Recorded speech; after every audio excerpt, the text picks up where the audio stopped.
You're listening to the Angry Marks Podcast Network. Good afternoon, good morning, good evening. My name is Arya Whitner, and this is your activity update for Wednesday, October 25, 2017. Let's dive right into the action this week as the show begins with Mr. William Regal backstage in his office announcing that due to the shenanigans that happened in her qualifying match, Nikki Cross has been entered into the Battle Royal for the final spot at the NXT TakeOver Houston Women's Title Fatal 4-Way match. If you recall, way back when, a few weeks ago, Undisputed Era interfered, sending Taynara Conti down to the ring to interfere and attack Cross, costing her the match. And also, Mr. Eagle announced that next week, Sanity will take on the Authors of Pain for the NXT Tag Team Championship of the World of Florida. And whichever member of Sanity isn't in the match is barred from ringside. So, on the other side of the opening credits, we open up the in-ring action with tag team action playa as Danny Burch and Oney Lorcan, a team made up of the two people with perhaps the worst televised win-loss records in NXT history, teamed up to do battle with Tino Sabbatelli and Riddick Moss. Perhaps forming a team will lead to the success that they couldn't get on their own. Moss caught Lorcan early on with a good shot, so Oney propelled himself off the ropes with a drop kick to the face. Everyone calmed the bleep down as Burch tagged in and the heels got the heat. Sabbatelli hit Burch with a drop kick, and he stared at Lorcan almost as if he was saying how to not kick somebody in the face next time.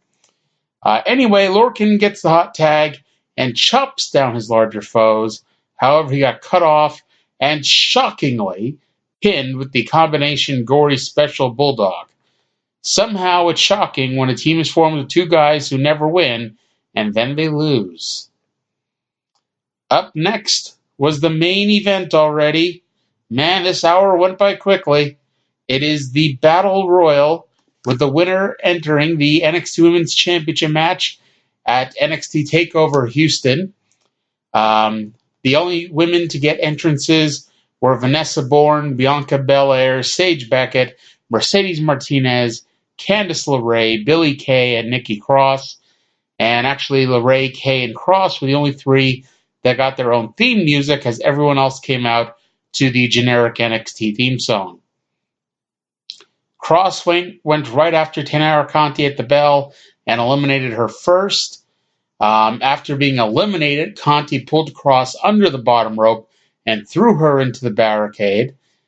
Peyton Royce, who was at ringside, got in on the fun and pushed Cross into the ring steps. I want you to keep that in mind as we go through tonight's show. Rhea Ripley was eliminated when Bianca picked Zeta up for a body slam, threw Zeta's legs into Ripley, who was on the apron, and she fell off. Now, most of this match was everyone trying to eliminate everyone. The problem was when they weren't trying to eliminate each other, they were actually trying to do offense, and you've never seen so much bad offense in one match. It makes you really, really not look forward to the future of the NXT Women's Division. Nikki Cross finally got back in and dove off the top rope onto about 10 other people. And then she eliminated Vanessa Bourne, Sage Beckett, Santana Garrett, and Abby Lath in quick succession. And, I don't want to imply that pro wrestling may not be on the up and up. But Lacey Evans sure looked like she dove over the top rope when it was time for her elimination by Candice LeRae. Speaking of LeRae, Bianca Belair showed her strength by lifting the tiniest girl in the match over her head and depositing her outside the ring. Bianca then tried to eliminate Billie Kay, but in the spot of the match, Kay grabbed Bianca's incredibly long ponytail and held on for dear life, avoiding being eliminated. If Bianca was bald, this would have been another story, folks. Mercedes Martinez, by the way, looked pretty good and seemed at times to be the most competent grappler in the ring. The finish saw Martinez and Belair go over the top rope and fight on the apron, which, by the way, is the hardest part of the ring. And Cross ran up and knocked them off.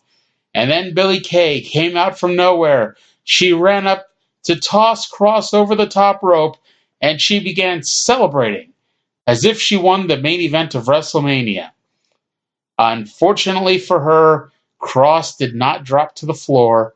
She rolled back in, gave Billie Kay the heave-ho, and Nikki Cross, on her second try, is going to take over and will be a part of the Fatal 4-Way match for the NXT Women's Championship. After the match, William Regal got in the ring to congratulate Cross, but Peyton Royce got in and began screaming at her. Ember Moon came down to get involved in the argument, and so Kairi Sane strolled to the ring to remind everyone that, hey, she was also in this match. Alrighty, so that was a hell of a main event. Show seemed to go quickly.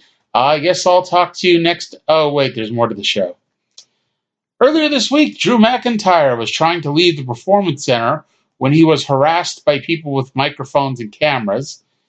It turns out that it was a good thing that all those people were there, because Zelina Vega showed up and decided that now is the best time to once again demand that McIntyre defend the NXT title against Andrade Almas.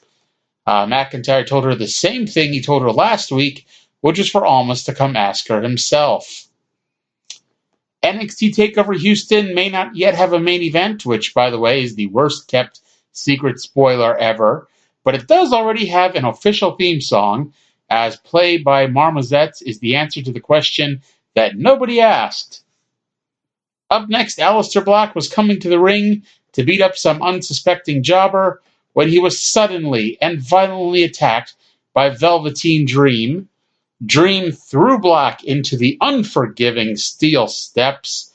Those poor stairs. Dream threw Black into the ring and tied him in the ropes and screamed at Aleister to say his name as Dream slapped him. Black kicked him away, got out of the ropes. He went for Black Mass, but Dream was able to run the other way, and in the process, Dream became the first person to ever avoid the Black Mass. We may only have one official TakeOver match, which is the women's match, but after the break, we found out we had two official theme songs, as Executioner's Tax by Power Trip was announced as the other theme for NXT TakeOver Houston. And then it was time for the real main event. Andrade Almas continuing his quest to get a world title shot against Drew McIntyre, going one-on-one with Roderick Strong, who's continuing his quest to get back in the title hunt. Before the match, Zelina Vega cut a promo saying she's a very patient woman. She's waited an entire week for a contract for a title match against McIntyre and is now still waiting. Vega vowed that Drew will fail as NXT champion the same way he failed the last time he was in WWE. This was a very good back-and-forth match with strong storytelling by both men. Almas trying to prove he's worthy of his first NXT title match. Again, Strong trying to get the momentum to get back in the title picture. Strong used a backbreaker on the apron, which, again, if you don't remember, is the hardest part of the ring. But Almas got back in and hit a tornado DDT for a near fall. They exchanged hard strikes that they blocked, that the other one blocked with their face. Strong, towards the finish, pieced together 5 or 6 big moves right in a row, and they ended up outside the ring. Almas rolled back in and distracted the referee as Zelina Vega came off the apron with a Hurricanrana to Strong. Strong crashed into the ring steps, which is the third time tonight that the same set of ring steps, suffered this horrible tragedy. Back in the ring, though, Almas picked up the big win with the hammerlock DDT.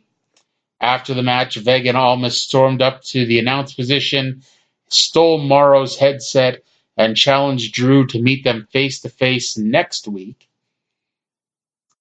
Roderick Strong pulled himself to his feet when suddenly we were joined by Undisputed Era.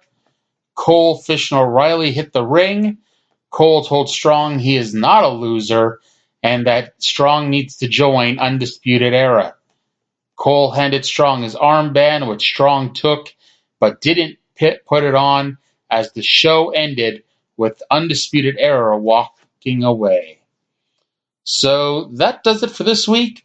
We still don't have a TakeOver main event, which is funny because I doubt anyone listening to the sound of my voice doesn't know what the TakeOver main event is.